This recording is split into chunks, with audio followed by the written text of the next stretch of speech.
النهارده بس برضو عايز اتكلم على واد كده اسمه مرتضى. كان بياكله الخياره في بقه. مرتضى كان بياكله الخياره فين؟ في بقه. الواد ده طالع يشتم جمهور الاهلي بالام، بيقول لجمهور الاهلي يا ابن ما بتصورش مع اهلاويه ولاد، عشان مش كل مره حته عيل ما يسواش قرش يطلع يشتم اسياده جمهور النادي الاهلي. فالناس اللي بتتكلم ان احنا خدنا امام عاشور بعد ما شتمنا، خدناه بنربي امام عاشور.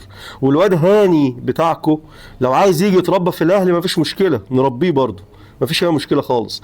نشوف عم حارس لو تعبان نجيب له مساعد، ولو غلط ناكله الخياره زي مرتضى ونعلمه الادب، ما عنديش اي مشكله خالص. اللي يطلع من الزريبه دي، اللي يطلع من الزريبه، ما هي زريبه طبيعي، اللي يطلع منها يطلع بالعقليه دي ويطلع بقله الادب والسفاله والانحطاط ده الطبيعي بتاعكم. اي حد يطلع من الزريبه دي هو محتاج يتربى من اول وجديد. فاللي محتاج يتربى فيكم مفيش مشكله، نربيه، ما عندناش اي مشكله.